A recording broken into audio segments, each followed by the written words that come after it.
కర్ణాటక తెలంగాణ ఎన్నికల్లో అనుసరించిన వ్యూహాలనే జాతీయ స్థాయిలో ప్రవేశపెట్టే యోచనలో ఉంది కాంగ్రెస్. దీనికి అనుగుణంగానే మేనిఫెస్టో రూపకల్పన ఉండబోతోంది. మేనిఫెస్టోలో ప్రవేశపెట్టబోయే అంశాలపై ఓ క్లారిటీకి వచ్చింది. ఇందులో ప్రధానంగా 5 అంశాలు తెరపైకి తెచ్చే అవకాశం ఉంది. అందులో సామాజిక సమాన న్యాయం, రైతు న్యాయం, కార్మిక న్యాయం, యువ న్యాయం, మహిళా న్యాయం పేరుతో ప్రజలకు హామీ ఇవ్వనుంది.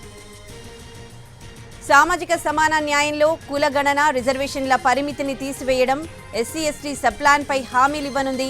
ఇక రైతు న్యాయంలో పంటకు కనీస మద్దతు ధర, రైతుల రుణమాఫీకి శాశ్వత కమిషన్ ఏర్పాటు చేస్తామని మేనిఫెస్టోలో ప్రకటించనుంది కాంగ్రెస్. వ్యవసాయంలో ఉపయోగించే వస్తువులను జీఎస్టీ నుంచి తొలగించాలని నిర్ణయించిందని సమాచారం. అటు కార్మిక న్యాయం పేరుతో మరో హామీ ఇవ్వనుంది కాంగ్రెస్ పార్టీ. కార్మికులకు ఆరోగ్య హక్కులు, అసంఘటిత కార్మికులకు జీవిత ప్రమాద బీమా కల్పిస్తామని మేనిఫెస్టోలో వివరించనుంది. మరోవైపు యువ న్యాయం పేరుతో మరో కీలకమైన హామీని రూపొందించింది హస్తం పార్టీ. పేపర్ లీక్లను పూర్తిగా నిరోధించే విధానం అమల్లోకి తెస్తామని మేనిఫెస్టో పెట్టనుంది. రిక్రూట్మెంట్ ట్రస్ట్తో కేంద్ర ప్రభుత్వంలో జాబ్ క్యాలెండర్ ప్రకారం 30 లక్షల కొత్త ఉద్యోగాలు కల్పిస్తామని యువతకు హామీ ఇవ్వనుంది. కర్ణాటక, తెలంగాణలో అత్యధికంగా ప్రభావం చూపిన పథకాలను మహిళా న్యాయం పేరుతో మేనిఫెస్టోలో పొందుపరచనుంది. నిరుపేద కుటుంబంలోని మహిళలకు ₹1,00,000 సాయం, కేంద్ర ప్రభుత్వంలో కొత్త రిక్రూట్మెంట్స్లో 50% మహిళా రిజర్వేషన్ కల్పిస్తామని భరోసా ఇవ్వనుంది కాంగ్రెస్ పార్టీ.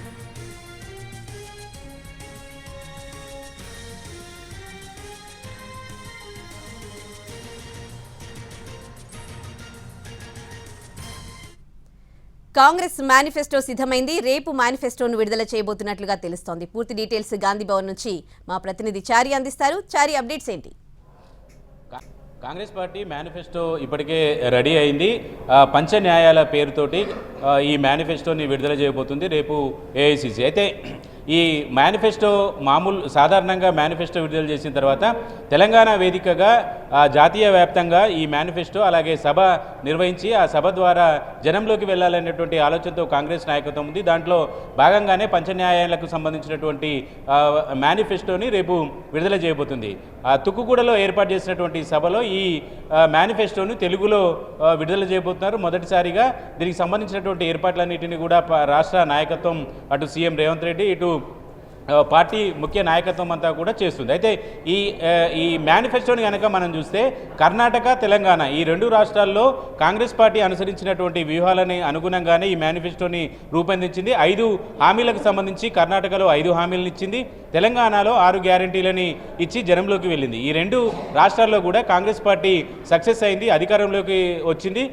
పూర్తి స్థాయిలో మెజార్టీని కూడా తెచ్చుకున్నటువంటి పరిస్థితి అయితే ప్రస్తుతం మనం చూస్తూ వచ్చాం. ఈ నేపథ్యంలోనే దేశవ్యాప్తంగా కూడా తెలంగాణలో అలాగే కర్ణాటకలో అమలవుతున్నటువంటి పథకాలన్నింటినీ కూడా అమలు చేయాలనేటువంటి ఆలోచనలో భాగంగా కాంగ్రెస్ జాతీయ నాయకత్వం ఉంది. ఈ 5 హామీలకు సంబంధించినటువంటి అంశాలన్నిటి మీద కూడా రేపు మేనిఫెస్టో రూపంలో విడుదల చేయబోతుంది. రైతులకు సంబంధించి మద్దతు ధరతో పాటుగా పంట నష్టానికి సంబంధించినటువంటి అంశాలను, అలాగే రుణమాఫీకి ఒక కమిషన్ని కూడా ఏర్పాటు చేయాలనేటువంటి ఆలోచనతో కాంగ్రెస్ అధిష్టానం ఉంది. దానికి సంబంధించి ఇప్పటికీ ఈ 2 అంశాలను కూడా అటు కర్ణాటకలో, ఇటు తెలంగాణ ఎన్నికల మేనిఫెస్టోలో కూడా ప్రధానంగా ప్రస్తావిస్తూ వచ్చింది. ఉద్యోగాలకు సంబంధించినటువంటి అంశాన్ని కనుక చూస్తే తెలంగాణలో జాబ్ క్యాలెండర్ని ప్రకటించింది.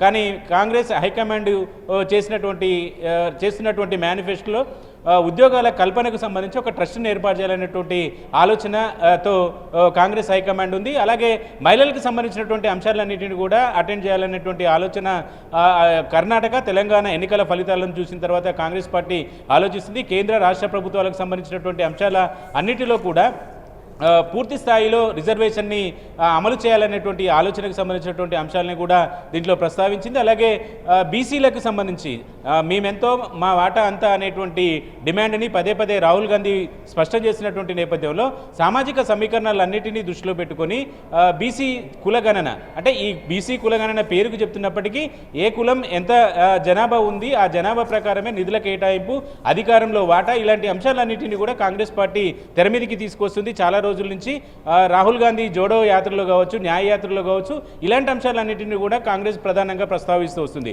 ఇలా 5 రకాల అంశాలన్నింటినీ కూడా కాంగ్రెస్ పార్టీ తన మేనిఫెస్టోలో పంచన్యాయాలుగా జనంలోకి వెళ్ళాలనుకుంటుంది.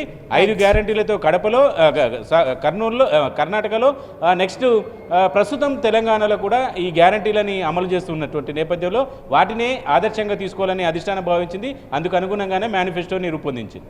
Right, thanks for the updates Chari.